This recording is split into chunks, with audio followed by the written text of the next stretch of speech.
Համաձայն եք, որ Հայաստանի Հանրապետությունը լինի ժողովրդավարական անկախ պետություն ԽՍՀՄ կազմից դուրս։ Այս հարցին 1991 թվականի սեպտեմբերի 21-ին մեր հայրենիքում բնակվող չափահաս հայրենակիցների մեծամասնությունը միաձայն ասաց այո։ Եվ այսպես ծնվեց Հայաստանի երրորդ հանրապետությունը, ազատ, անկախ ու ինքնիշխան պետություն։ Բարև ձեզ հարգելի հեռուստադիտողներ, Հորիզոնի ուղիղ եթերում Նյուզրումի հատուկ տոնական թողարկումն է։ Առաջիկա մեկ ժամվա ընթացքում մենք Հայաստանի Հանրապետության անկախության տարեդարձն արժևորելու ենք միջազգային հարաբերությունների եւ դիվանագիտական ձեռքբերումների համատեքստում։ Ստուդիայում աշխատում է Ֆրույրդ Թադևոսյանը։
Հարգելի հեռուստադիտողներ, այսօրվա ընթացքում մենք ձեր ուշադրությանն ենք ներկայացնելու իսկապես բացառիկ տեսանյութեր եւ ուղիղ տեսակապով ամենակարևոր գործիչների հետ ենք խոսելու։ Հեռու չգնաք, առաջիկա մեկ ժամվա ընթացքում շատ կարևոր տեղեկատվություն կա, որոնք ներկայացնելու ենք, սակայն մինչ այդ մի քանի տողով Հայաստանում կատարված տոնակատարությունների մասին։ Ըստ էության Հայաստանի Հանրապետության անկախության տարեդարձը այս տարի տոնվեց տարբերվող ձևաչափով։ Առավոտից ուղիղ եթերում հեռուստատեսային ձևաչափով երաժշտական կատարումներ, ուղերձներ ու տարբեր խորագրերով տեսանյութեր էին, որոնք արժևորում էին մեր երկրի ձեռքբերումները գյուղատնտեսության արտադրական ոլորտի, արվեստի ու մշակույթի գործիչներին եւ ոչ միայն։ Այս ձևաչափը նաև հնարավորություն է տվել աշխարհի հայտնի հայերին հավաքվել մեկ վիրտուալ բեմում։ Նրանցից յուրաքանչյուրն իր բնակության վայրից ու ստուդիայից միացել է տեսակապով Սերժ Թանկյան, Տիգրան Համասյան, Ատոմ Էգոյան, Արամ Մալիկյան, Իզաբել Բայրակդարյան, Վահագնի, Արսինե Խանջյան, Ձեցի Պիկասո, Արտյոմ Մանուկյան, Վիգեն Արման, Գարիկ Մարտիրոսյան, Զիանա Սահակյան եւ այլոք։ Տոնակատարությունների ամփոփումը մեր ժամանակների հերոսը մրցանակաբաշխությամբ տեղի ունեցավ, որն անցկացվում է արդեն երկրորդ տարին մեծարելով Հայաստանի Հանրապետության քաղաքացուն, եւ այդ մեկը դու ես խորագրով։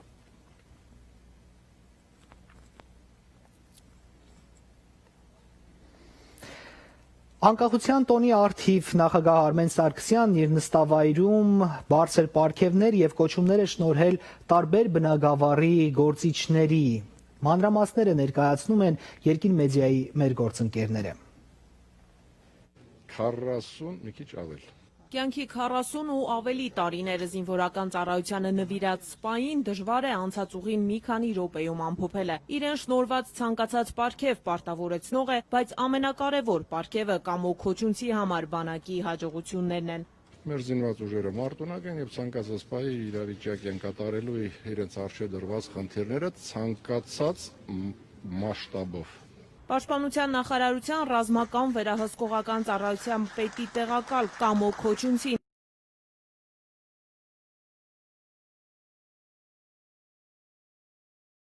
Ունքի պետ վարչության պետ Ռոմիկ Մարգարյանին շնորհվեց գեներալ-մայորի կոչում։ Նա անցել է Արցախյան պատերազմի բոլոր փուլերով, Դաշնակցության Բաղրամյանի շրջանի կամավորական ջոկատի հրամանատարից մինչև Դաշնակցության Շուշի առանձնակի գումարտակի շտաբի պետ, ապա նաև գումարտակի հրամանատար։ Զինակից ազատամարտիկները հպարտանում էին, որ Շուշիի լեգենդար գումարտակից արդեն գեներալական ուսադիրներին արժանանում է 3-րդ զինվորականը։ Տեսախցիկի առջև ոչ պարգևների, ոչ էլ իր ծառայության մասին գեներալ-մայորը խոսել չի սիրում։ Հոտնկայ շնորհակալություն հայրենիքին ծառայելու համար փոխգնդապետ Զորամասի հրամանատար Արամ Ղազարյանը հետմահու պարգևատրվեց մարտական ծառայության մեդալով։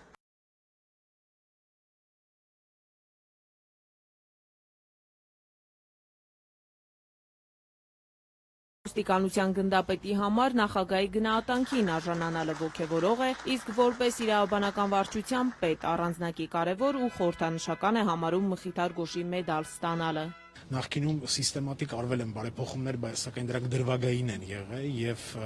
ինչ որտեղ նաեւ ազդել են ոստիկանական համակարգի բարելավման վրա, բայց այս պահին կատարվող բարեփոխումները ես նկատում եմ եւ ինստիտուցիոնալ եւ նորմատիվ էական դերակատարություն են ունենալու, հավատացնում եմ ձեզ ոստիկանական ապագա բարեփոխումների վրա։ Ոստիկանության, ազգային անվտանգության ծառայության, դատական համակարգի, առողջապահության, մշակույթի, սպորտի եւ այլ ոլորտների 121 ներկայացուցիչ անկախության տոնին նախագահական նստավայրում պարգևների արժանացավ։ Հավատալ, որ մենք ենք մեր ճակատագրի տերը, երազանքներն իրականացնողը անկախություն բառի նախագահի բնորոշումն է։ Մեր եղբայրները եւ քույրերը Հայաստանից, Արցախից եւ Սփյուռքից բոլոր նրանք, ովքեր պայքարել եւ նվիրվել են հայրենիքին, ովքեր զոհվել են հանուն նրա անկախության, պատգամում են մեզ բոլորիս ոչինչ չխնայել մեր երկրի ներկայի եւ ապագայի համար։ Մենք պետք է իրականություն դարձնենք այդ պատգամները։ Նախագահի առանձնակի շնորհակալությանն ու պարգևներին արժանացան բժշկական կենտրոնների ղեկավարներն ու բուժ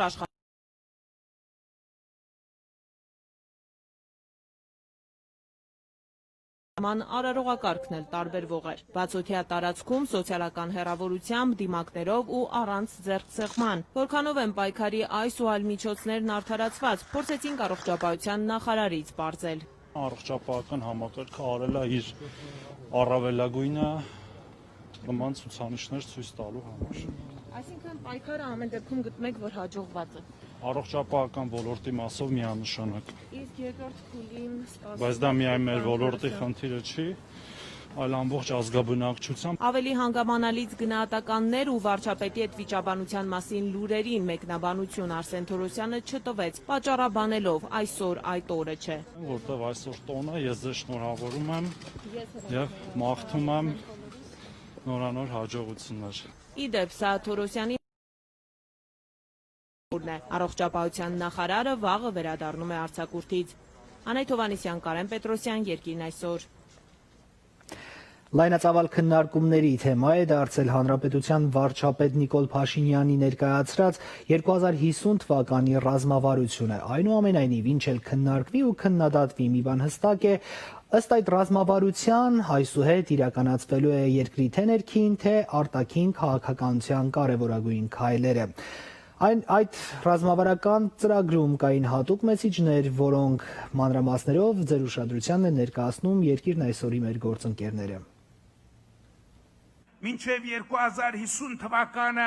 պետք է կարողանանք լուծել հետևյալ խնդիրները։ Այս մասին վարչապետը խոսում էր դեռ նախորդ տարվանից, Ստեփանակերտում կայացած հանրահավաքից սկսած։ Այսօր արդեն ապագային միտված ցանկություններն ու նպատակները մինչև 2050 թվականը Հայաստանի վերափոխման ռազմավարության տեսք են ստացել։ Հայաստանի վերափոխման 30 տարվա ռազմավարությունը շատ կարևոր է մեզ համար հասկանալու համար, թե մենք ինչ ենք ուզում, ուր ենք գնում եւ ինչպիսին ենք պատկերացնում մեր հայրենիքը Հայաստանի Հանրապետությունը 2050 թվականին։ Այս պահից սկսած, ինչպես վարչապետն է ասում, կառավարության ցանկացած որոշում պետք է բխի հենց վերափոխման ռազմավարությունից, որի հիմքում ընկած ռազմավարական կարևորագույն գաղափարներից մեկը Հայաստանի հանդեպ միլիոնավոր անհատների վերաբերմունքը փոխելն է։ Այսօր ցանկացած որոշում, որ կատարում ենք, իրականացնում ենք, պետք է մեզ համար պարզ լինի, թե այդ որոշումը ինչպիսի գործողություն է դառնում, որը իրականացնում է այն տեսլականը, որը պիտի ծառայի այն գաղափարին, որը դրված է մեր ռազմավարության հիմքում։ Մինչև 2050 թվականը Հայաստանի բնակչությունը հասցնել առնվազն 5 միլիոնի, ստեղծել 1.5 միլիոն նոր աշխատատեղ, աղքատությունը աշխատանքով հաղթահարել, քսանապատկել համախառն ներքին արդյունքը։ Սրանք առաջիկա 30 տարվա տեսլականի 18 նպատակից 4-ն են միայն։ Առողջ ապրելակերպը դարձնենք ազգային հատկանիշ, կյանքի սպասվող տևողությունը հասցնենք 90 տարվա։ Մեկ շնչի հաշվով ունենանք աշխարհի ամենամարտունակ բանակը։ Ունենանք աշխարհի 10 ամենաարդյունավետ հետախուզական ծառայություններից մեկը։ Սովորելը պետք է ապրելակերպ դառնա, առնվազն 3 բուհ աշխարհի լավագույն 200 բարձրագույն ուսումնական հաստատությունների շարքում հայտնվի, Հայաստանը դառնա բարձր տեխնոլոգիական արդյունաբերական երկիր, ունենանք մինչև 10 միլիարդ եւ ավելի արժեքով տեխնոլոգիական առնվազն 5 ընկերություն եւ առնվազն 10,000 աշխատող ստարտափ ու կրկնապատկենք անտառածածկ տարածքները։ Ֆուտբոլի ազգային հավաքականը դարձնենք Եվրոպայի եւ կամ աշխարհի առաջնության մեդալակիր։ Ամեն այսպիսի մասշտաբի սպորտային հաղթանակ մեծացնում է նույնիսկ մեր ֆերմերի եւ գյուղացու վստահությունը սեփական ուժերի նկատմամբ։ Եվ ոչ միայն սպորտի ոլորտում մինչև 2050 թվականն անհրաժեշտ է 25 օլիմպիական ոսկե մեդալ բերել Հայաստան ու նվաճել շախմատի աշխարհի անհատական չեմպիոնի կոչումը։ Եվ այս ամեն ինչի արդյունքում նաեւ որ Հայաստան այցելող զբոսաշրջիկների թիվը հասնենք տարեկան 15 միլիոնի։ Պետության քաղաքական հեղինակությունը նույնպես բարձրանում է մարզական, տնտեսական եւ այլ հաջողություններով։ Տեսլականը տեսլական, բայց ինչպես իրականություն դարձնել թվարկված լավ ու ցանկալի գաղափարները։ Սա ռազմավարության գործողությունների հատվածն է ըստ վարչապետի, որում որպես ճանապարհային քարտեզ 16 մեգանպատակ է սահմանվել։ Կիրթ, կարողունակ, առողջ, ապահով քաղաքացի ունենալուց մինչև արդյունավետ ու հաշվետու կառավարում, տարածքային խելամիտ զարգացում, գործարարների համար գրավիչ ու գիտելիքահենք Հայաստան եւ ոչ միայն։ Միթե սա նշանակում է, որ կառավարությունը համարում է, որ այս մեծամասնությունից այս կառավարությունը անխուսափելիորեն պիտի գոյություն ունենա մինչև 2050 թվականը, իհարկե ոչ, որովհետև մենք ընկալում ենք ռազմավարությունը, Հայաստանի վերափոխման ռազմավարությունը, ոչ թե ոչ միայն կառավարության, որևէ կառավարության գործողություն, այլ մենք ընկալում ենք Հայաստանի վերափոխման ռազմավարության մշակումը եւ իրագործումը մենք պատկերացնում ենք որպես համազգային շարժում։ Մինչև 2050 թվականը նախանշված ձեռքբերումների ճանապարհին առաջին քայլն արված է։ Մայրաքաղաքի փողոցներում արդեն իսկ համապատասխան գրություններով պաստառներ են փակցված եւ այդ մեկ մարդը դու ես կարգախոսով։ Հայկ Սահակյան, Երկիրն այսօր։ Ի թիվս օտարերկրյա բարձրաստիճան պաշտոնյաների եւ այլ երկրների առաջին դեմքերի Հայաստանի Հանրապետության անկախության տոնի առթիվ շնորհավորական ուղերձ է հղել ԱՄՆ նախագահ Դոնալդ Թրամփը։ Շնորհավորանքի խոսքում ԱՄՆ նախագահ Հայաստանի Հանրապետության անկախության ձեռքբերմանը հաջորդած 29 տարիների ընթացքում Միացյալ Նահանգները եղել է հայ ժողովրդի կողքին ու աջակցել է ժամանակակից ժողովրդավարության կառուցմանը եւ տնտեսական զարգացմանն ուղղված ձեր ջանքերին։ Մենք պատրաստ ենք շարունակել համագործակցությունը մեր ընդհանուր շահերի, այդ թվում երկկողմ առևտրի ու ներդրումների ընդլայնման, իրավունքի գերակայության ամրապնդման, տարածաշրջանային կայունության եւ ձեր երկրի ինքնիշխանությանը սատարելու տիրույթներում։ Այսօրվա հայ եւ ամերիկացի ժողովուրդների միջև կապերն անհերքելիորեն ամուր են ու տևական, լինի դա միասնաբար նոր կորոնավիրուսի գլոբալ համավարակին դիմակայելիս, թե Աֆղանստանի կամ Կոսովոյի միջազգային խաղաղապահ գործողություններում կողք կողքի ծառայելիս։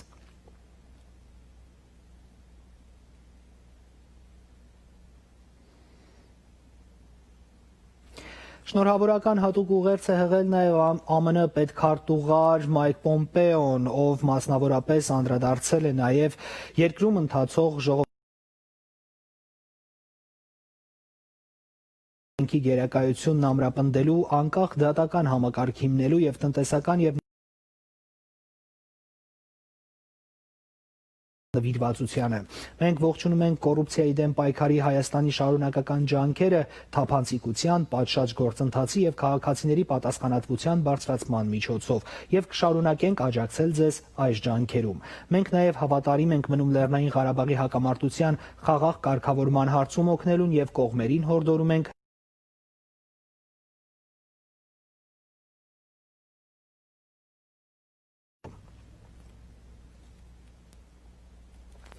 անկախ երկրի ու պետության կարևորագույն բաղադրիչներից մեկը միջազգային եւ դիվանագիտական հարաբերություններում հաստատակամ ներկայանալն է։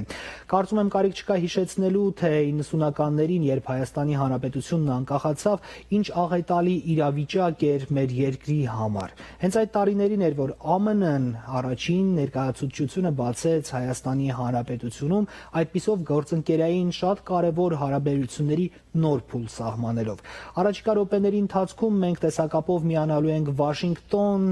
ԱՄՆ-ում Հայաստանի Հանրապետության արտակարգ եւ լիազոր դեսպան Վարուժան Ներսիսյանին։ Հեռու չգնաք, րոպեներ անց հանդիպում ենք։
Անկախության տարեդարձն ըստ էության նաև կարևոր առիթ է արժևորելու մեր ունեցած ձեռքբերումները ոչ միայն ներպետական իմաստով, այլ նաև միջազգային հարաբերությունների ոլորտում։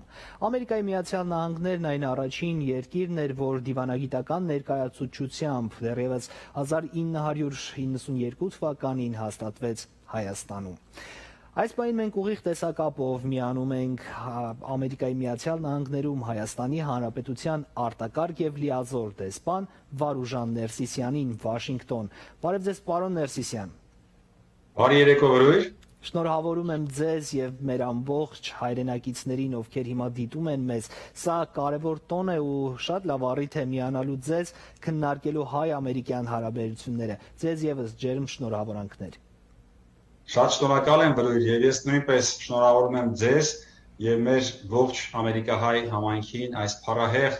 տոնի կապակցությամբ Հայաստանի Հանրապետության անկախության 29-րդ տարեդարձի կապակցությամբ տոն, որ աշխարհի ողջ հայությունը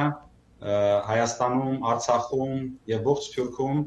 տոնում է մեծ հպարտության զգացումով եւ ես կարծում եմ մեր ժողովուրդը այսօր մեծ ցնծությամբ նշում է այս տոնակատարումը։ Շնորհավորում եմ բոլորին։ Շնորհակալություն շնորհավորանքների համար հայ-ամերիկյան հարաբերությունները թեև երրորդ անկախ հանրապետության մասով շուրջ 28 տարվա պատմություն ունեն, բայց այնուամենայնիվ ավելի խորը 100 տարվա պատմություն ունեն մեր առաջին հանրապետության հետ։ Ինչ կարող եք ասել պատմության ու հարաբերությունների մասին։ Մենք ինչ ճանապարհ ենք անցել մինչև հիմա որպես անկախ ու ինքնիշխան պետություն։ Շատ շնորհակալ եմ։ Այո, ինչպես նշեցիք, այս տարի մեզ համար նաև հոբելյանական տարի է հայ-ամերիկյան պաշտոնական դիվանագիտական հարաբերությունների հաստատման տեսանկյունից։ Մենք այս տարի հարաբերություն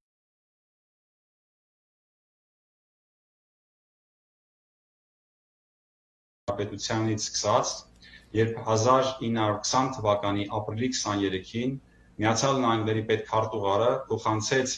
առաջին հայ դեսպանին Արմեն Գարոյին կամ Գարեգին Բաստրմաջանին դիվանագիտական հարաբերությունների հաստատման վերաբերյալ եւ պետության ճանաչման վերաբերյալ նոտան, որով եւ հիմնադրվեցին հայ-ամերիկյան հարաբերությունները։ Բնականաբար այս տարիների ընթացքում մեր հարաբերությունները արդեն զարգացել են, թե ասենք խորհրդային հաշվի ենք առնում առաջին հանրապետություն, խորհրդային հանրապետության տարիներ եւ արդեն անկախությունից հետո հայ-ամերիկյան երրորդ հանրապետության պարագայում արդեն մեր նորանկախ հանրապետությունից հետո ստեղծումից հետո հայ-ամերիկյան հարաբերությունները, որը ինչպես նշեցիք, այո Միացյալ Նահանգները առաջինն էր, ով բացեց իր դեսպանությունը Հայաստանի Հանրապետությունում եւ այդ օրվանից ի վեր մեր միջպետական հարաբերությունները կարծում եմ մեծապես զարգացել են։ Այս տարիների ընթացքում Միացյալ Նահանգները հանդիսացել է Հայաստանի Հանրապետության անկախության, ինքնիշխանության եւ ժողովրդավարական գործընթացների զարգացման հարցում շատ կարեւոր գործընկեր, բազմաթիվ Միացյալ Նահանգների աջակցությամբ իրականացվել են ծրագրեր Հայաստանում, նախագծեր եւ հայ-ամերիկյան հարաբերությունը կարծում եմ այս 29 տարիների ընթացքում բավականին դրական զարգացման դինամիկա է անցել եւ թեև այդ հարաբերությունների զարգացման արդյունքում էր, որ 2019 թվականին հայ-ամերիկյան հարաբերությունների միջպետական երկխոսության մակարդակը բարձրացվեց ռազմավարական երկխոսության եւ պատահական չէ, որ նաեւ այս օրերին թեև համավարակի պատճառով այն անց է կացվում հերավար կարգով տեղի ունենում հայ-ամերիկյան ռազմավարական երկխոսության նիստերը, դրանք արդարադատության, բազմաբոլորտ համագործակցության, պաշտպանության եւ այլ ոլորտներում տեղի են ունենում ուրեմն հերավար կարգով քննարկումներ, միջպետական քննարկումներ։ Ըստ էության ձեր մատնանշած ռազմավարական երկխոսությունները նոր աշխարհի եւ նոր իրականության հարաբերությունների մասին են 90-ականներին, երբ ամենածանր տարիներն էին հայ ժողովրդի համար, հայ-ամերիկյան հարաբերությունները դրսևորվում էին Ամերիկայի կողմից բավականին կարևոր տնտեսական նյութական աջակցությամբ։ Դրանից հետո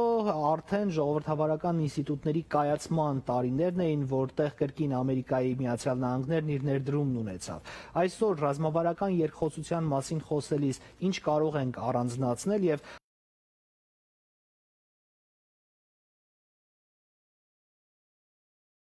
ամերիկյան հարաբերություններին ու այդ համատեքստում նաև Ղարաբաղյան հակամարտության կարգավորման խաղաղ գործընթացին։ Մենք ինչ կարող ենք հիմա ասել ռազմավարական երկխոսության մասին։ Արդյոք դրա մեջ կա ռազմական առանցքը։ Շնորհակալություն։ Այո, Բրույր, իհարկե մեր անկախության հաստատման առաջի տարիներից ի վեր Միացյալ Նահանգները հանդիսացել է, ինչպես նշեցի, մեզ աջակցող կարևորագույն գործընկերներից մեկը եւ շուրջ 2 միլիարդ դոլարի ուրեմն աջակցություն է տրամադրվել Հայաստանի Հանրապետությանը այս տարիների ընթացքում։ Բնականաբար մենք օգնությունից դեպի առևտուր, օգնությունից դեպի ներդրումներ առաջնորդվել այս տրամաբանությամբ, այլ ոչ թե միայն աջակցության խնդիրներով, թեև մենք դեռևս շարունակում ենք Միացյալ Նահանգների կողմից աջակցությունը եւ նախորդ տարի բավականին աճ արձանագրվեց ի ճանաչումն Հայաստանում տեղի ունեցած ժողովրդավարական գործընթացների, մեր աջակցության ծավալների մեջ, իսկ այս տարի Միացյալ Նահանգները մեզ նաեւ աջակցություն հատկացրեց կորոնավիրուսով պայմանավորված ընդհանուր ամերիկյան օգնության շրջանակներում եւ շուրջ 6.5 միլիոն դոլարի աջակցություն տրամադրվեց Հայաստանի Հանրապետությանը, սակայն ինչպես դեպի զարգացում գնալն է, այլ ոչ թե կենտրոնանալը աջակցության վրա, այլ զարգացման ծրագրեր եւ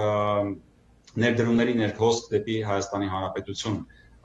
Սրանք են ավելի մեզ իհարկե մեր առաջնահերթությունները։ Ինչ վերաբերում է ռազմավարական համագործակցությանը, ռազմավարական երկխոսությանը, ապա դա անպայմանորեն չի նշանակում ռազմական կոմպոնենտ, դա նշանակում է պարզապես, որ պաշտպանական ոլորտը քննարկման թեմաներից մեկն է, սակայն ռազմավարական երկխոսությունը տեղի ունենում մի քանի այսպես ուրեմն սեկցիաներով, դրանք են արդարադատության ոլորտում համագործակցությունը, ուրեմն բազմավորորդ, որի մեջ մտնում է տնտեսական համագործակցությունը եւ այստեղ մի շարք Հայաստանի գերատեսչություններ իրենց ամերիկացի գործընկերների հետ ունեն քննարկելու տարբեր ոլորտներում համագործակցության հեռանկարները, այդ թվում թվային տեխնոլոգիաների, էներգետիկայի եւ մնացած այլ տնտեսական ոլորտներում քննարկում է լինելու նաեւ պաշտպանական գերատեսչությունների միջև բնականաբար տարբեր կրթական եւ վերապատրաստման ոլորտներում համագործակցության եւ ինչպես նշեցիք մենք նաև մեր պաշտպանական ոլորտի համագործակցության ի ճանաչումն այսօր նաև Միացյալ Նահանգների նախագահի շնորհավորական ուղերձում է նաև որ կարևորվում է մեր խաղաղապահների ծառայությունը Աֆղանստանում եւ Կոսովոյում, որը նաև հայ-ամերիկյան հարաբերություններից նույնպես շատ կարևոր նշանակություն ունի։ Այսինքն ռազմավարական երկխոսությունը դա մի նոր պլատֆորմ է, դա մի նոր հարթակ է հարաբերությունների ընդլայնման եւ մենք այսօր գտնվում ենք դրա հենց իրականացման ընթացքում եւ կարծում եմ բավականին արդյունավետ քննարկումներ են տեղի ունենում, որոնց արդյունքում ձեռք բերված պայմանավորությունների մասին մենք առաջիկայում ավելի մանրամասներ կհաղորդենք։ Մենք շնորհավորական ուղերձներ կարդացինք ԱՄՆ նախագահից, պետքարտուղարից, մենք նաև տեսանք առանձին քաղաքական գործիչների շնորհավորանքները, ինչ կարող եք ասել, ինչով առանձնացավ այս տարվա անկախության տոնը այս համատեքստում եւ որքանով էր կարեւոր դա։ Այո, շատ կարեւոր էին, ինչպես նշեցիք, այստեղ եւ շնորհավորական ուղերձներ, ինչպես յուրաքանչյուր տարի եղան Միացյալ Նահանգների նախագահի կողմից, պետքարտուղար Մայք Պոմպեոյի կողմից, ավելի քան շուրջ 1 տասնյակ կոնգրեսականներ եւ սենատորներ իրենց շնորհավորական ուղերձներում բնականաբար ներկայացրեցին հայ-ամերիկյան հարաբերությունների կարևորությունը, կարևորեցին Հայաստանում ժողովրդավարական գործընթացները, դա նույնպես ի ճանաչում են Հայաստանում տեղի ունեցող վերջին տարիների հեղափոխությունից հետո տեղի ունեցած զարգացումների եւ շատ կարեւոր է որ այս շնորհավորականները ստացվում են եւ դրանցում արտացոլված են Հայաստանի ներկա իրողությունները, մասնավորապես Հայաստանի ժողովրդավարական գործընթացները։ Վերջին տարիներին, երբ աշխարհի ուշադրությունն էլ ավելի կենտրոնացավ Հայաստանում կատարվող գործընթացների վրա, հատկապես կարևորվեց զարգացման հեռանկարները։ Ինչ կարող եք ասել ապագայի ակնկալիքներից։ Մենք թերևս անդրադարձանք դրանց երկխոսության իմաստով, բայց այնուամենայնիվ հիմա ինչ ակնկալիքներ ունենք եւ զարգացման ինչ հեռանկարների մասին կարող ենք խոսել, ինչպես հայ-ամերիկյան հարաբերությունների, այնպես էլ Հայաստանի արտաքին հարաբերությունների եւ միջազգային կապերի մասով։ Իհարկե հայ-ամերիկյան հարաբերությունները դրանք շատ ընդգրկուն են, բազմավորորդ են, թե քաղաքական, թե տնտեսական, թե մշակութային ոլորտներում մենք ունենք բազմաթիվ նախագծեր եւ ուրեմն ծրագրեր, որոնք այդ թվում եւ ռազմավարական երկխոսության շրջանակներն են քննարկում եւ դրանից դուրս հայ-ամերիկյան հարաբերությունների վերջին զարգացումներից նաեւ նշեմ, որ վերջին շրջանում Հայաստանի Հանրապետությունը միացավ պետքարտուղար Մայք Պոմպեոյի կողմից նախաձեռնված միջազգային կրոնական ազատության դաշինքին, իթիվս այլ 29 երկրների, որտեղ նույնպես նախատեսվում են հայ-ամերիկյան համագործակցության ծրագրեր Մերձավոր Արևելքում, քրիստոնյա փոքրամասնությունների պաշտպանության հարցերում, ինչպես նաև վերջերս օրենսդիր բնագավառում մենք շատ այսպես ինտենսիվ զարգացումներ ունենք, մեր օրենսդիր մարմինների միջև կա շատ ակտիվ երկխոսություն եւ վերջերս ստորագրվեց փոխհամագործակցության հուշագիր Հայաստանի Հանրապետության Միացյալ Նահանգների հետ բարեկամության խմբի ղեկավար եւ ԱԺ մեծամասնության ղեկավար Տիկին Լիլիթ Մակունցի եւ Ամերիկայի Միացյալ Նահանգների կոնգրեսի հայկական խմբի հայանպաստ խմբի ղեկավար կոնգրեսական Ֆրենկ Փլոնի եւ այլ կոնգրեսականների կողմից համագործակցության հուշագիր ստեղծվեց, որը ինստիտուցիոնալ այսպես համագործակցության դաշտ է տեղափոխում մեր ազգային ժողովի եւ Միացյալ Նահանգների կոնգրեսի համագործակցությունը։ Մենք նաեւ մեկ այլ զարգացում ենք սպասում մոտ ապագայում, ելնելով զուտ նեփազգացություններից չեմ ուզում ժամանակից շուտ հաղորդել, սակայն օրենսդիր բնագավառում մենք նույնպես սպասում ենք առաջիկա շաբաթներին կամ ամսվա ընթացքում մեկ այլ դրական զարգացում, ինչի մասին մենք հետագայում տեղյակ կպահենք։ Մշակութային բնագավառում մենք շատ ծավալուն համագործակցություն ունենք Միացյալ Նահանգների հետ։ Նախորդ տարիներին իրականացվեցին բավականին այսպես ներկայանալի ծրագրեր այստեղ Վաշինգտոնում, Նյու Յորքում եւ մասնավորապես վերջին տարվա ընթացքում մենք այստեղ Վաշինգտոնում ունեցանք հայկական բոդիսականը կամ նռան գույնը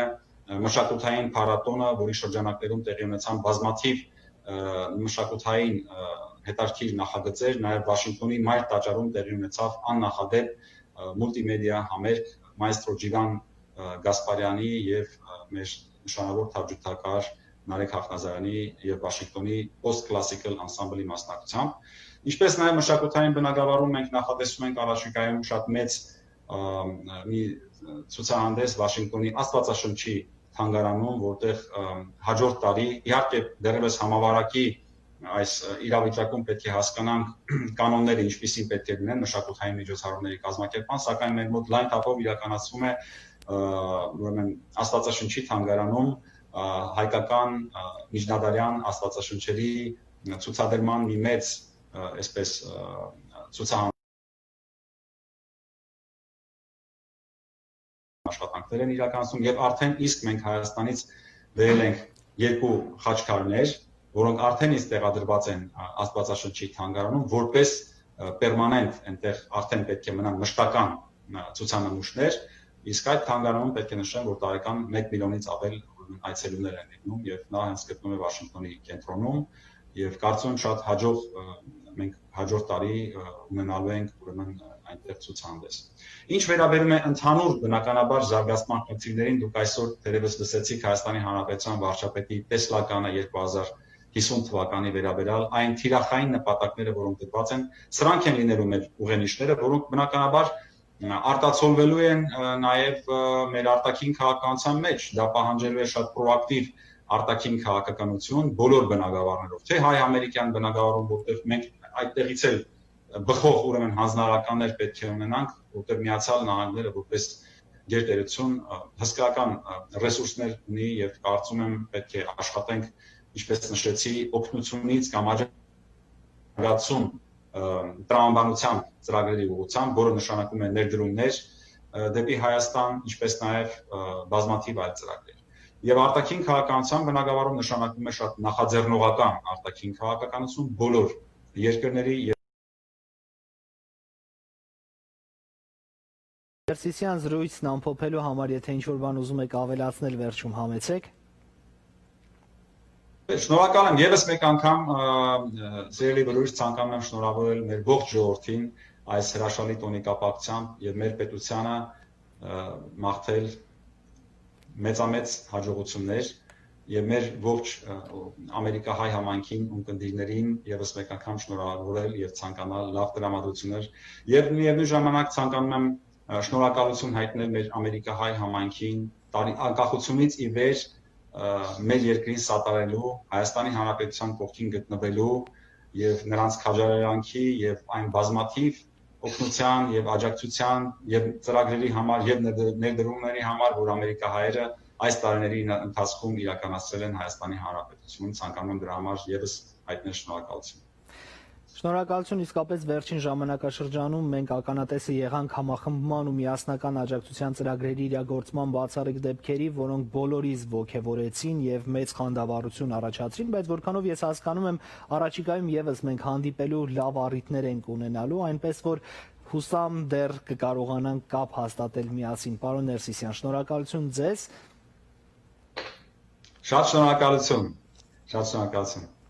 Հարգելի հեռուստադիտողներ, եւս մեկ անգամ տեղեկացնեմ իմ զրուցակիցը Հայաստանի Հանրապետության արտակարգ եւ լիազոր դեսպաններ ԱՄՆ-ում, պարոն Վարուժան Ներսիսյանը, հաջողություն ձեզ։ Իսկ ես, հարգելի հեռուստադիտողներ, ուզում եմ հրաժեշտ տալ այս պահի համար, կարճ դադարից հետո վերադառնում ենք ու շարունակենք մեր տեղեկատվական ընթացքը։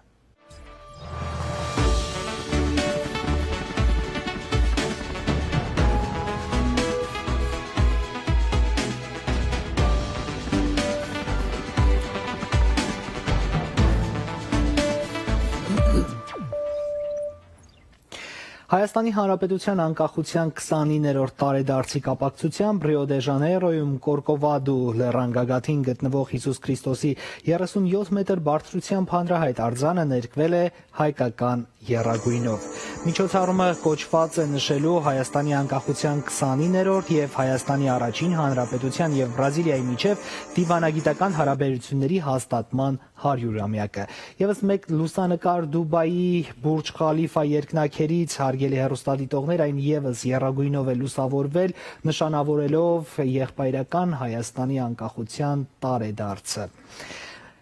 Անկախության տոնի առթիվ Նիագարայի ջրվեժը եւս եռագույնով է լուսավորվել, համացանցում արդեն առաջին լուսանկարն է հայտնվել, մենք հիմա դիտում ենք։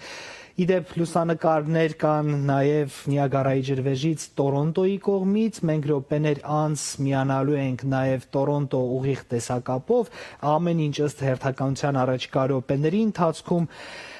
Իսկ հիմա վայրկյաններ անց մենք տեսակապով միանալու ենք Լոս Անջելեսում Հայաստանի Հանրապետության գլխավոր հյուպատոս դեսպան Արմեն Բայբուրցյանին։ Իդեպ նա առաջին գլխավոր հյուպատոսն էր 90-ական թվականներին Լոս Անջելեսում, հիշողություններ ունի, որով կիսվելու է ու նաև հետաքրքիր զրույց է սպասվում, հեռու չգնաք, րոպեներ անց շարունակում ենք մեր ընթացքը։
Սեպտեմբերի 21-ը եւս մեկ արդեն իհարկե տոնական կարևոր առիթ է համախմբվելու ամբողջ աշխարհի հայության հետ միանալու նրան շնորհավորելու եւ եւս մեկ անգամ արժեվորելու անկախ ու ինքնիշխան հայրենիքի դերը աշխարհի յուրաքանչյուր անկյունում ապրող հայի համար։ Այս պահին մենք միանում ենք Լոս Անջելեսում Հայաստանի Հանրապետության գլխավոր հյուպատոս դեսպան Արմեն Բայբուրցյանին։ Բարև ձեզ, պարոն Բայբուրցյան։ Բարև ձեզ, շնորհակալ եմ հրավերի համար եւ առիթը օգտագործելով սրտանց շնորհավորում եմ մեր բոլոր հայրենակիցներին անկախության օրվա արդիվ։ Ես եւս շնորհավորում եմ ձեզ, պարոն Բայբուրցյան, այս տեսակապը շատ կարևոր նշանակություն ունի բոլորիս համար, որովհետեւ նախ եւ առաջ անկախ եւ ինքնիշխան պետությունը բոլորիս կյանքում ինչ որ իմաստով հովանի է, որ երկրում էլ մենք ապրենք։ Դուք ինչ կարող եք ասել եւ ինչպես կարող եք արժևորել անկախ պետության գոյության փաստն ինքնին։ Երբ որ 1991 թվականին հանրաքվեով հայ ժողովուրդը իր կամքը, միասնական կամքը արտահայտեց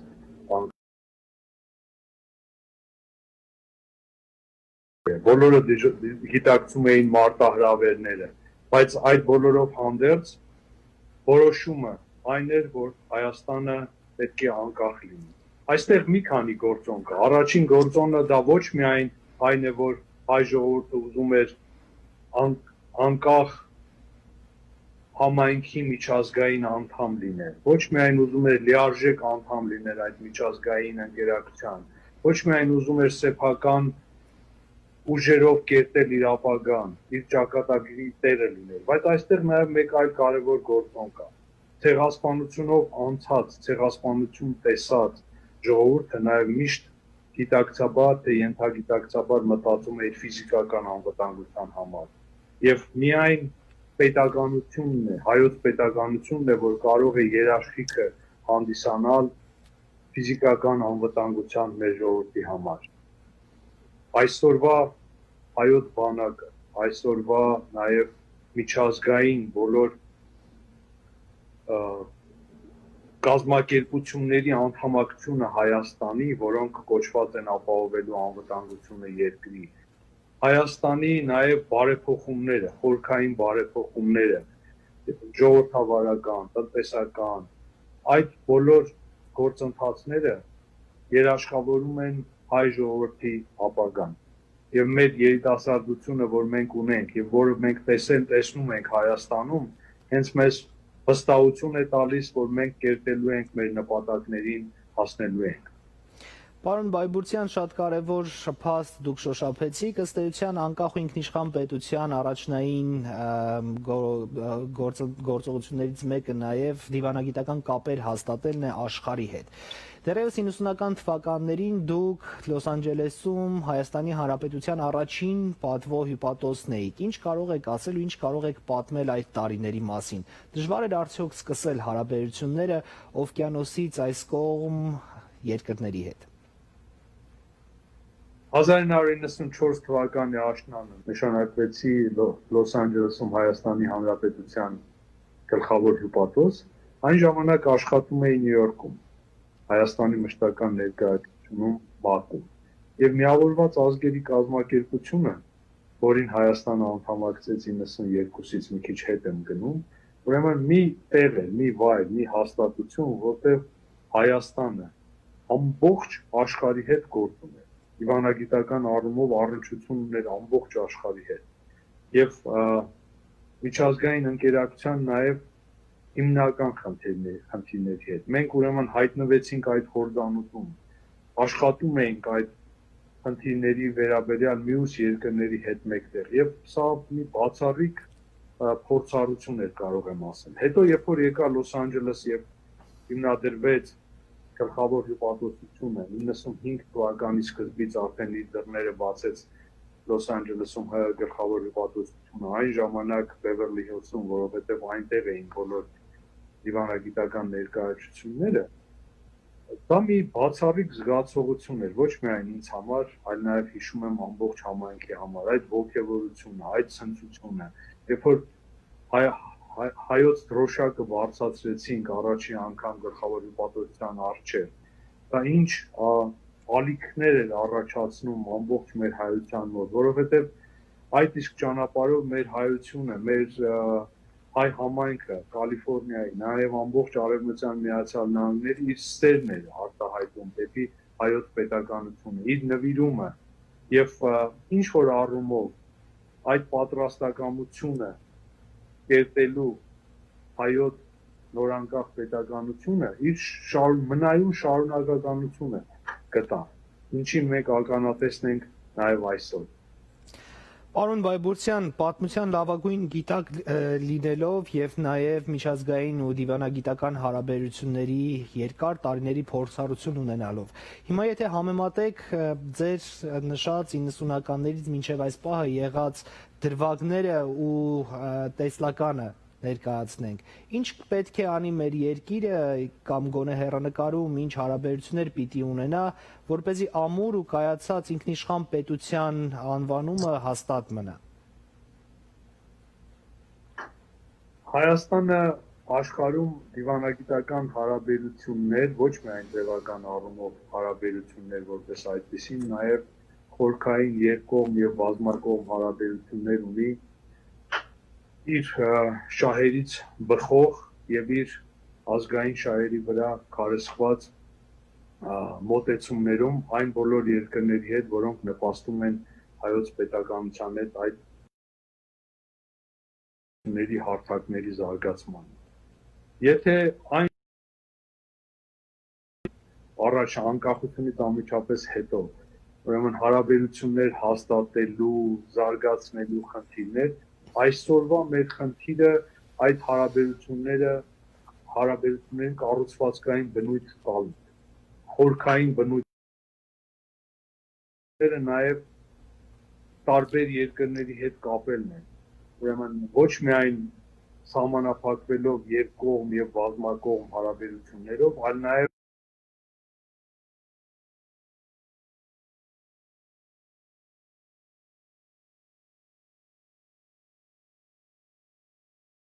ֆունկցիոնալ առումներով։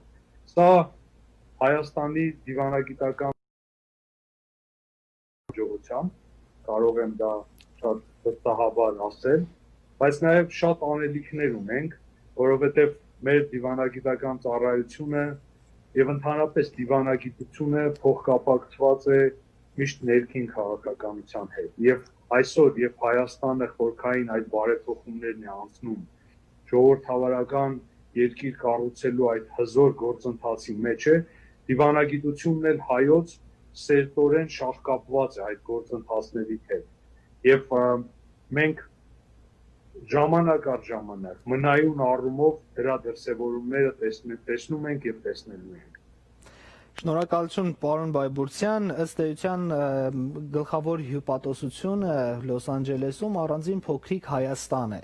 Եվ հայ համայնքի հետ աշխատանքները, որոնք տարվում են պարբերաբար, այս օրերին էլ ապացուցեցին, որ հյուպատոսարանի դերը անգնահատելի է։ Նախ շնորհակալ Լոս Անջելեսում կրկին հյուպատոսական ծառայության եք։ Ինչ կարող եք ասել համայնքային կյանքի փոփոխության եւ առհասարակ պետություն եւ Սփյուռքի առանձին գաղթօջախներ հարաբերությունների մասին։ Շնորհակալ եմ ձեր բարի խոսքերի համար։ Եթե փորձեմ համեմատել մեր համայնքը այդ ժամանակաշրջանում 90-ականներին եւ այսօրվա, կարող եմ ասել, որ մեծ առաջընթաց է ապրել մեր համայնքը։ Շատ դրական, շատ փայլուն առաջընթաց եւ այսօր մեր համայնքը շատ ավելի կազմակերպված է։ Մեր Կալիֆոռնիայի համայնքը եւ ամբողջ Արևմտյան Միացյալ Նահանգների, բայց շարժիչ ուժը Կալիֆոռնիան է, ուրեմն շատ կազմակերպվածության հետ մեկտեղ միասնականություն է դրսևորվում։ Դա կարևոր գործոններ են եւ այսօր ես տեսնում եմ համայնքի այդ ոչ միայն դրսևորումները կեցվածքի, այլ նաև ներքին հզոր մեխանիզմներ եւ տեսնում եմ արդյունքները առավել կարեւոր։ Բոլորս ենք տեսնում այդ արդյունքները։ Դա լինի Հայաստանին ուղղված, Արցախին ուղղված, հենց համայնքային կառույցներին, թե օրինակ Լիբանանում տեղի ունեցած առեթներին Հայաստանի հայ համայնքին օգնության ճանապարհով։ Շնորհակալություն պարոն Բայբուրցյան, զրույցի վերջում եթե ինչ-որ բան կուզեք ավելացնել, կարող եք ավելացնել։ Միայն ուզում եմ ասեմ շնորհավորելով եւս մեկ անգամ մեր բոլոր հայրենակիցներին, որ Հայաստան պետությունը մեր բոլորիս պետությունն է։ Եվ յուրաքանչյուր հայ որը ապրում է Կալիֆոռնիայում, յուրաքանչյուր հայ, որը ապրում է արտերկրում Հայաստանից դուրս, պետությունը հայոց երկիրը շարունակում է իրենը լինելը։ Եվ ես ուզում եմ կոչով դիմել կամ առիթը օգտագործելով ասել, որ խնդրել, որ սիրելի հայություն, արեք այն, ինչ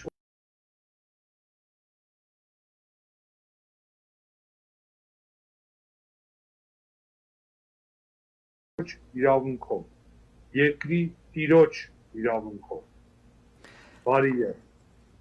Շնորհակալություն եւս մեկ անգամ ընդունեք մեր շնորհավորանքները։ Հարգելի հեռուստադիտողներ, եւս մեկ անգամ տեղեկացանի Հանրապետության գլխավոր հյուպատոս դեսպան Արմեն Բայբուրցյանն էր։ Այս պահի համար այսքանը, հիմա կարճ դադար է մեր եթերում, այնուհետև շարունակելու ենք մեր օրվա ընթացքը, հեռու չգնաք։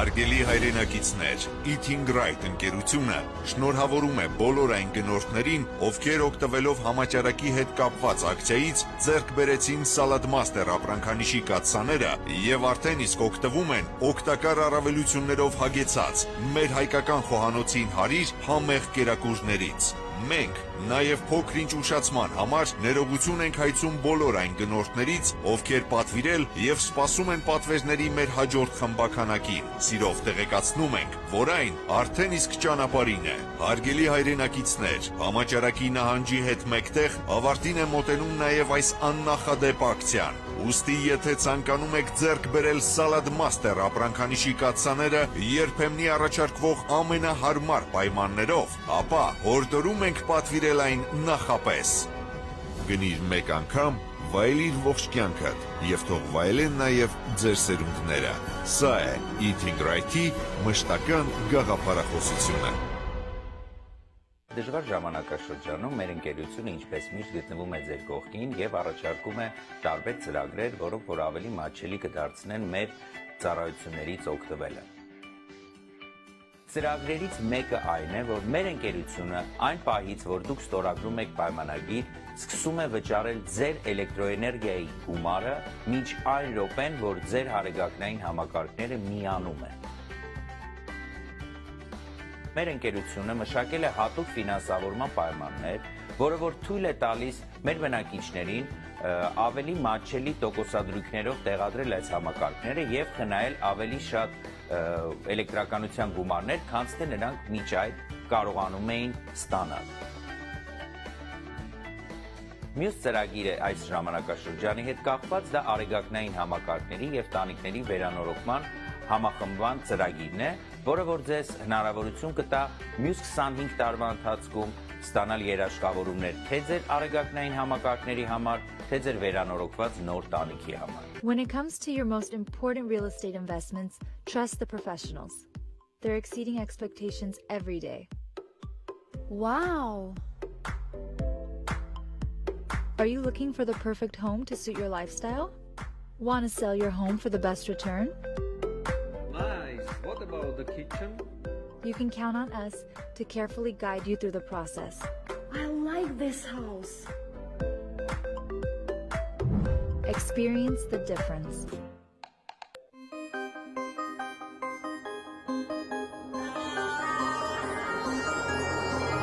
Առաջին անգամ Կալիֆոռնիայում համաշխարհային խոհանոցի օնլայն փառատոն։ Նոյեմբերի 15-ին երեկոյան ժամը 7-ից 4 ժամ շարունակ ուղիղ եթերով կհեռարձակվի Earth Food Fest աննախադեպ փառատոնը։ Մասնակցության եւ այլ հարցերով կարող եք զանգահարել նշված հեռախոսահամարներով։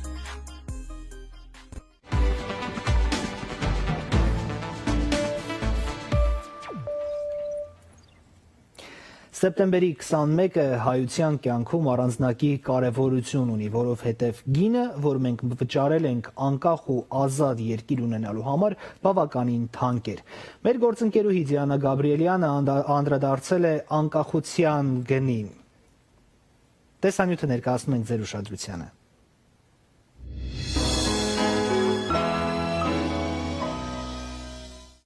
Հայաստանի անկախության մասին հռչակագրին հենվելով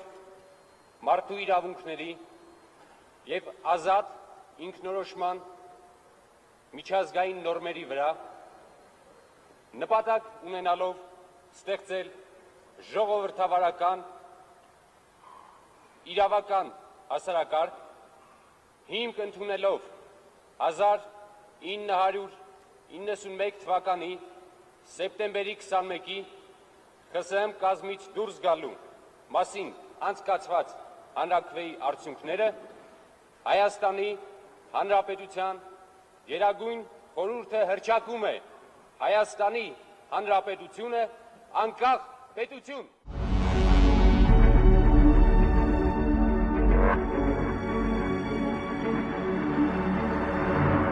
Հայաստանի անկախության հռչակագրի հանրաքվեի արդյունքներն են Հայաստանի անկախացման սկիզբը։ Այո, սեպտեմբերի 21-ը մեր ժողովրդի կյանքում այն խորքային ներգործությունը չունեցավ, ինչ որ պիտի ունենար, բայց այնուամենայնիվ դա շատ մեծ դեր ունեցավ։ Նախապատմությունը այսպեսին է. Ազգային միացյալ կուսակցությունը ստեղծվել էր 66 թվականին Հայկաց Խաչատրյանի կողմից, նկարիչ նրա աջակիցներն էին Ստեփան Զատիկյան եւ Շահեն Հարությունյանը, մեր այսօրվա հայտնի Շահենի պապիկը։ Նրանք ձերբակալվեցին, ես երիտասարդական կառույցների ղեկավարն էի 18 տարեկան եւ պատկերացնում եք 18 տարեկան երիտասարդը հանկարծ զգում է, որ ինքը մնացել է անկախական պայքարի գործող հատվածի պատասխանատու։ Այդ տարիքում ես կարողացա ստեղծել մի քանի մասնաճյուղեր, մենք սկսեցինք հրատարակել երկու թերթեր, թռուցիկներ բազմաթիվ, այսինքն պահպանեցինք կուսակցությունը։ 73 թվականին ազդարարեցի այսպեսի մի բան։ Մինչև այսօր մենք ասում ենք անկախություն ամեն գնով, բայց դա մասնագիտական մոտեցում չէ, մենք պետք է ունենանք անկախության մեր ճանապարհը, անկախություն հանրաքվեի ճանապարհով։ Ազգային միացյալ կուսակցության ղեկավար մարմինը խորհուրդը քննարկեց եւ օգոստոսի 11-ին 73 թվականին որոշեց, որ մենք ազգային միացյալ կուսակցության կանոնադրության ծրագրի մեջ ավելում ենք կատարում, մեր նպատակն է անկախություն հանրաքվեի ճանապարհով, գործունեության նպատակն այն է նախապատրաստել այնպիսի իրավիճակ, որ սովետական իշխանությունները ստիպված լինեն անել հանրաքվե։ Հայաստանի անկախության հռչակագիրն ընդունվեց 1990 թվականի օգոստոսի 23-ին Հայաստանի Գերագույն խորհրդի առաջին նստաշրջանում։ Խորհրդարանի որոշմամբ 1991 թվականի սեպտեմբերի 21-ին պետք է անցկացվեր խորհրդային կազմից դուրս գալու եւ անկախ պետականություն հռչակելու մասին հանրաքվե։ Հանրաքվեն անցկացվեց խորհրդային ընտրական օրենսգրքով եւ անցավ ազատ ու թափանցիկ։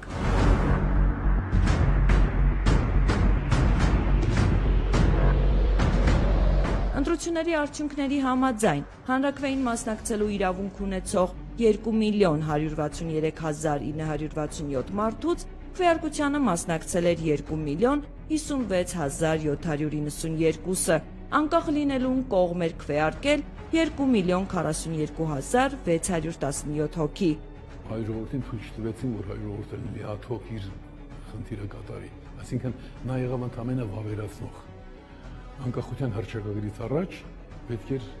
հանրաքվեն դնել։ Այդ ժամանակ մենք կստանայինք 65-70%։ Ես մշտապես հարցումներ էի կազմակերպում ու տեսնում էի, թե մենք անկախության հարցում ինչ մակարդակի ենք հասել։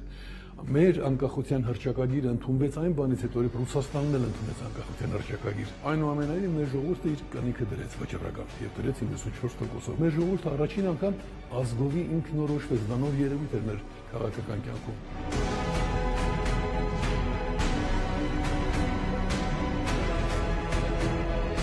Ուղիղ 29 տարի առաջ Հանրապետության հրապարակում երկար սպասված տոն էր։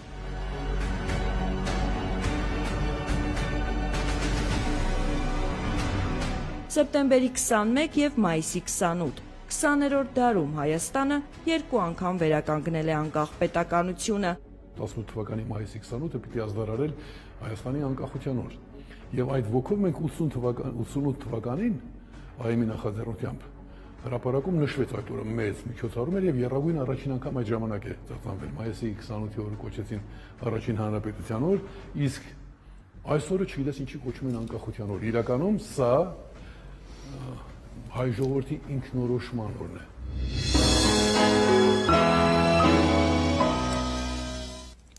Անկախության գինը, որ վճարեցին մեր ծնողները, մեզ համար էր։ Այսօր աշխարհի որ երկրում էլ լինենք, հայկական սփյուռքի որ համայնքի ներկայացուցիչ էլ համարվենք, յուրաքանչյուրս պատվով, պատասխանատվությամբ, պարտքի զգացումով ու ակնածանքով ենք վերաբերվում մեր երկրին, մեր երկրում ապրող մանուկներին։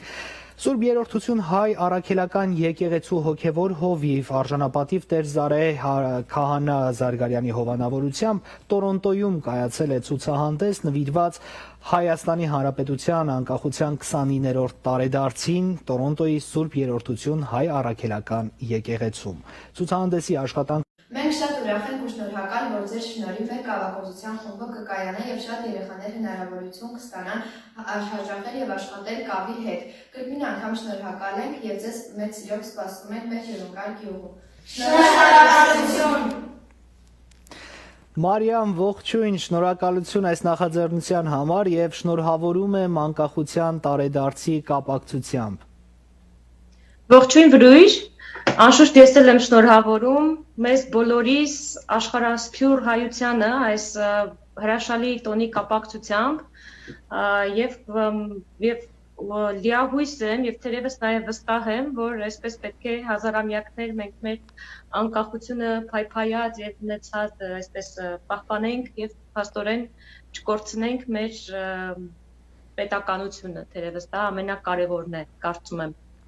Շնորհակալություն, սա նաև կարևոր առիթ է կենտրոնանալու մարդկանց, անհատների վրա, արժևորելու ուղղակի մարդու աշխատանքը, նրա գոյությունը եւ նրա երազանքները։ Մարիամ, այս նախաձեռնությունը թերևս ինձ համար դրանով է առանձնացել Տորոնտոյում կազմակերպել նախաձեռնություն, նվիրատվություն, դրամահավաք ըստ էության նաև ինչ-որ իմաստով կազմակերպել, որպեսզի կավի վառարան գնեք Տավուշի մարզի Բերթավան գյուղի երեխաների համար ոչ միայն գովելի, նաև ոգևորող նախաձեռնություն է, որտեղից ու ինչպես առաջացավ գաղափարը եւ որքան գումար կարողացաք հավաքել։ Վրույր, իրականում նախաձեռնությունը մտահղացել է այն ժամանակ, երբ մոտ 3 ամիս առաջ դեռևս սկսեցի աշխատել այստեղ արդեն Տորոնտոյում երեխաների հետ, թիրախավորելով հատկապես երեխաներին ու պատանիներին, թեև հաճախում են նկարչության նաև մեծահասակները, բայց առավելապես հայ համայնքի վրա եմ կենտրոնացել, այդպես մտքեր ունեի, որ համայնքային միջոցառումները պետք է թերևս միտված լինեն որևէ խնդրի լուծմանը եւ որպեսզի այդ խնդիրներին կարողանամ լուծումներ տալ, խնդրում եի այսպես ինֆորմացիոն առիթ նաեւ եւ ավելի լավ առիթ, քան անկախության տոնն է մեր սիրուն հայրենիքի, ես պարզապես չեմ կարողացել տեսնել, ցուցահանդեսը իրականում ոչ թե հենց դրամահավաք է եղել որպես այդպեսին, թեև հայտարարվեց, որ լուր ակցիա է կարող են մասնակցել ցանկացողները, այդուհանդերձ դրան նախորդել էր վարպետության դասերը բնութագործության եւ ես առաջարկել էի մարդկանց ոչ թե նվիրատվություն կատարել, այլ շատ սիմվոլիկ գումարով մասնակցել վարպետության դասին եւ այս վարպետության դասի գոյացած այսպես ողջ գումարը ցանկանում էի նվիրաբերել Բերթավանի երեխաներին կավի վառարան ձեռք բերելու համար եւ իհարկե առիթ էր նաեւ եկեղեցում սա իրականացնելու, որովհետեւ ցուցահանդեսը այնտեղ է երեխաների, բարեբախտաբար այստեղ հոգեվոր հովիվը ընդառաջեց եւ տարածքը տրամադրեցին եւ սա իմիջայլոց շատ կարեւոր էր, որովհետեւ իմացա, որ վերջին 6 ամսվա ընթացքում սա առաջին միջոցառումն էր համավարակից հետո եւ փաստորեն շատ խորհրդանշական էր։ Այս իմաստով մենք կարողացանք թերևս անհրաժեշտ գումարի ամբողջությամբ դեռևս չի հավաքվել, բայց մարդիկ գրանցվել են, որ Կիրակի օրը եւս գան մասնակցեն վարպետության դասերին, որպեսզի գոյանա ամբողջ գումարը։ Եվ կարևոր է, որ ոչ թե հենց անցկացվում է դրամահավաք, այլ ես կարծում եմ, որ նաեւ երբ գալիս են մարդիկ կավով աշխատում են, նաեւ ներհամայնքային շփումն է ստացվում, հա, մարդը իր տանից ուղղակի դոնեյթ չի անում, նվիրատվություն չի անում, այլ գալիս է եւ նաեւ զրուցում ենք, անշուշտ բոլոր զրույցները ծավալվում են, այդպես է ստացվում, որ հատկապես Հայաստանի խնդիրների շուրջ, որովհետև այստեղ գտնվող եւ դրսում գտնվող բոլոր հայերը կարծում եմ իրենց իրենց սիրտը առնվազն մնում է Հայաստանի լեռներում։ Մեր հեռուստադիտողներին նաև տեղեկացնեմ, որ Մարիամը Երևանի Մուղդուսյան արվեստի կենտրոնի հիմնադիրն է եւ մի շարք իսկապես մեծ ու հեղինակավոր նախագծերի իրականացնող, կարելի է ասել, ով այս տարիների ընթացքում առանձնացել է իր հայրենասիրական աշխատանքով, թեև որքան էլ նա դա չխոստովանի։ Մարիամ, երեխաների հետ աշխատանքի մասին եմ ուզում հիմա խոսել, որովհետեւ ինչպես այստեղ, այն Տորոնտոյում նկատի ունեմ, այնպես էլ մեր հայրենիքում, մասնավորապես Երևանում, Մուղդուսյան արվեստի կենտրոնը բավականին լուրջ աշխատանք էր տանում անապահով ընտանիքների երեխաներին անվճար արվեստի դասեր տալով։ Ինչ էր դա եւ ինչպես է շարունակվում աշխատանքը։ Մուղդուսյան արվեստի կենտրոնի հիմնադրումը թերևս իմ կյանքի ամենակարևոր որոշումներից է եղել եւ որի համար ես չեմ զղջում։ 6 տարի առաջ մենք Երևանում հիմնեցինք Մուղդուսյան արվեստի կենտրոնը, որը առ այսօր տալիս է կրթական արտոնություններ սոցիալապես անապահով ընտանիքների, հաշվանդամություն ունեցող երեխաների, ընդհանրապես խոցելի խմբի բոլոր երեխաների համար եւ նաեւ առանձնահատուկ շեշտադրում ենք կատարում կանանց զորացման վրա, այսինքն սա մեր հիմնական ուղղություններից է եւ հիմնել ենք այնտեղ նաեւ տարածաշրջանում միակ իր տեսակի մեջ մի անսամբլ, որը բաղկացած է 5 պրոֆեսիոնալ երաժիշտներից եւ որոնք երգում են զուգահեռաբար ժեստերի լեզվով։ Այս իմաստով այո Մուղդուսյան արվեստի կենտրոնը շատ հետաքրքրական ծրագրեր է արել, մյուսները չեմ թվարկում։ Համավարակի պատճառով մեր կենտրոնը կանգնած է շատ լուրջ խնդիրների առաջ, որովհետև նաև ծրագրային քաղաքականությունն է խաթարվել հաշվի առնելով այս համավարակը, դասերը չենք արել 6 ամիս, նոր ենք սկսել, բայց մինչ այս մենք շուրջ 250 երեխայի արվեստի անվճար կրթություն ենք տվել, նրանցից շատերի համար սա ճակատագրական է եղել, որովհետև իսկապես նրանցից շատերը կարողացել են ստանալ կրթություն, սույնով փաստորեն հաղթահարելով նաև աղքատությունը, այնպես որ Մուղդուսյան կենտրոնի ծրագրերը թերևս շատ ավելին են եւ շատ չեմ հիմա ներկայացնի, ասեմ թե այստեղ երեխաների հետ ինչպես եմ աշխատել, նշեմ որ այստեղի եւ Հայաստանում ապրող երեխաների խնդիրները ըստ էության տարբեր են եւ այստեղ որքանով որ ես եմ աշխատում առավել նշանակության եմ տալիս լեզվի պահպանմանը, մշակութային արժեքների պահպանմանը եւ սերունդներին փոխանցմանը։ Այստեղ այդ խնդիրը օրհասական է, որովհետեւ մտավախություններ կարող են լինել անշուշտ, որ վաղը հետագայում այսօրվա փոքրիկները արդեն գուցե նրանցից շատերը դադարեն խոսել հայերենով, իսկ մարդուն իր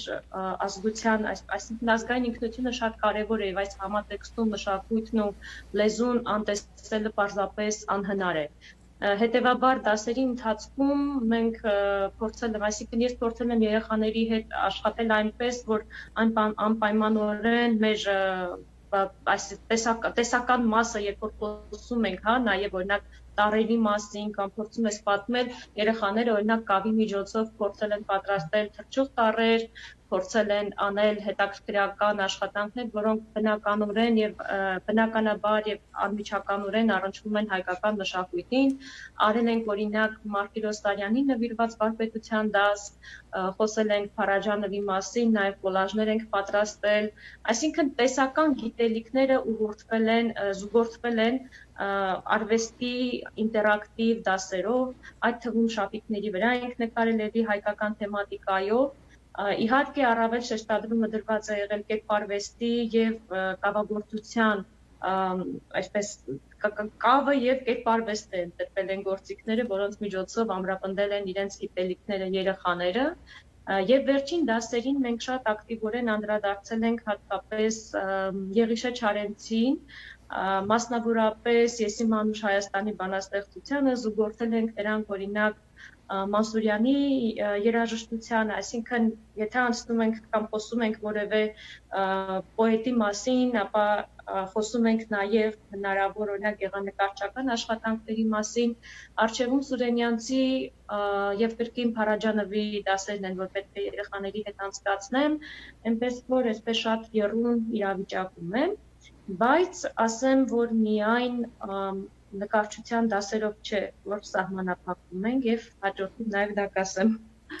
Ես ուզում եմ, քանի որ շատ ժամանակ չունենք, նաև հասկանալ, թե ի վերջո երբ են Բերթավանի երեխաները կավի վառարանը ունենալու, երբ դա կհասնի նրանց եւ առաջիկա ծրագրերից, եթե առանձնացնում եք հիմա նաև ամփոփելով առանձնացնենք, թե ինչ կա առաջիկայում։ Շատ լավ, շատ ճիշտ տեղին հարցեր, ուրեմն առաջինը մենք պատրաստվում ենք Բերթավանի երեխաների համար անհրաժեշտ վառարանը արդեն պատվիրված է։ Եվ պակասնով այսպես $350 կանադական կարծում եմ շատ արագ կլրացնենք արդեն կիրակի օրը վարպետության դասերի շնորհիվ պատվիրված է վառարանը հոկտեմբերի 2-ին Նաիրյան վոկալ անսամբլը Մուղլիսյան արվեստի կենտրոնի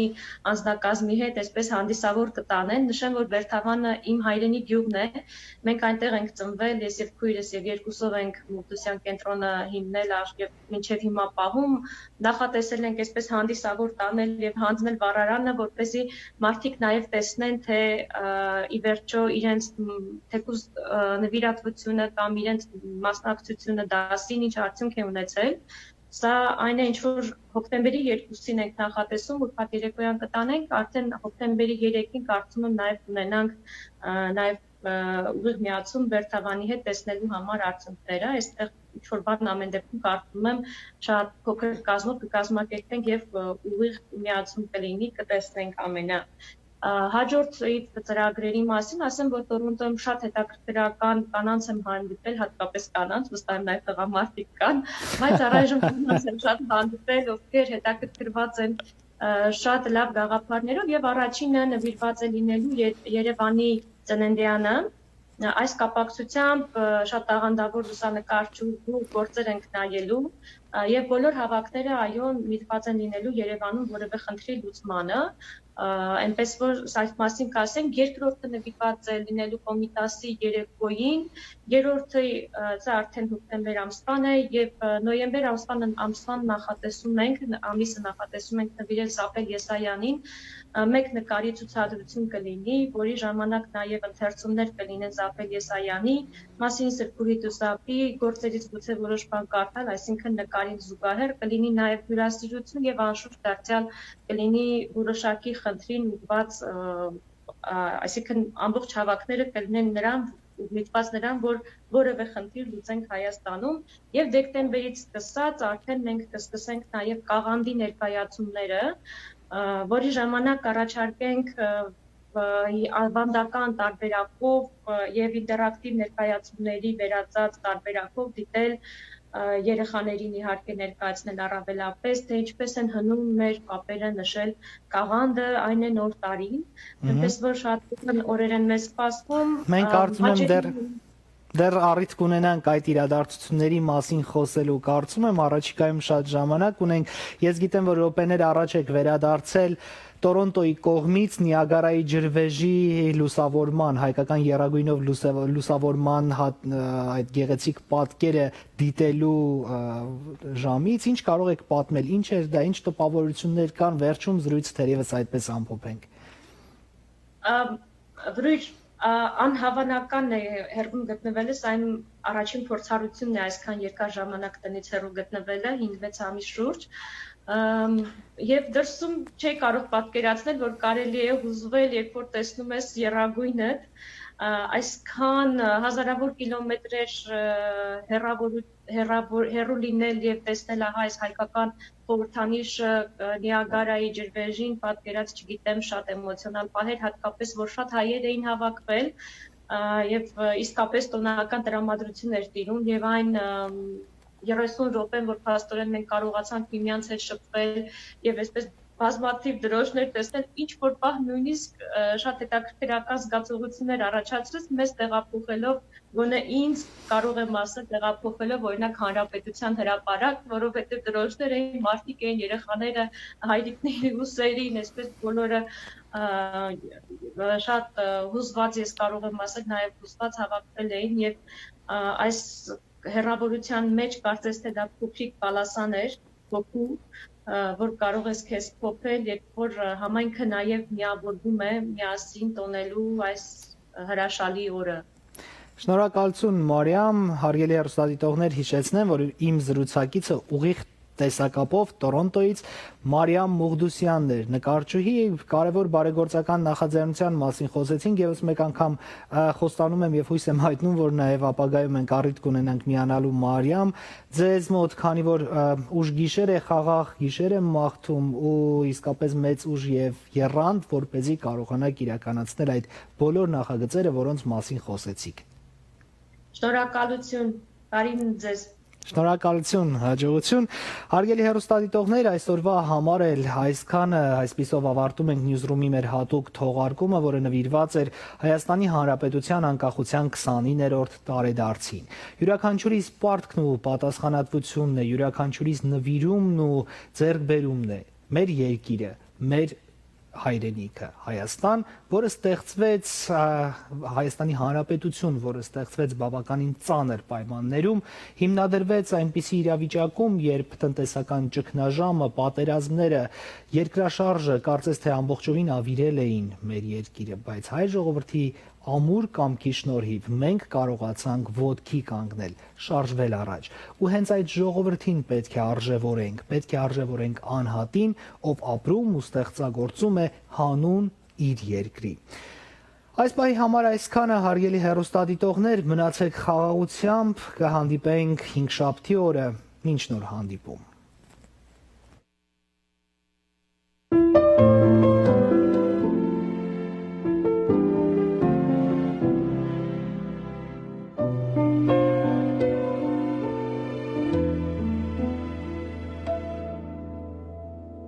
Երբ գիշերն է իջնում սահմանին, մոտենում է հանկարծ թշնամին, դու ես աչքերիս առաջ իմամ, աղոթքի ձայնն է քո իմ մտքում, ամեն մի փամփուշտից ինձ փրկում, լուր ես հավատով սպասում, որ գա, թե որոնցնեմ ես տեղն իմ եղբայրը կբերի խաղաղ երկինք ես մամ հերոս տղերքը մեր ելան բարձունքն ի վեր զոհվել չկա տղեր կրվի ժամի սա հայրենիքն է մեր սուրբ հոր ու հորով է Պիտի ցնկի գա թշնամի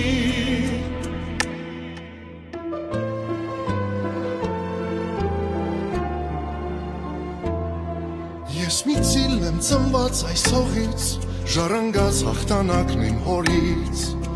հայրս որ կռվում հերոս դարձավ հերոսից հերոսներ են ծնվում թե ընկնեմ հորս պես ես կռվում Kimanam imast kıtav Sa im yerkizne Im çakatagire Teşnamin merhassor sarkitsem ka Herosla herkemer Yelan var suhliver Zovel çakatagek Kırvijamin Sahayren iklemer Sուրբ հողու հորով է Պիտի ծնկի գա թշնամի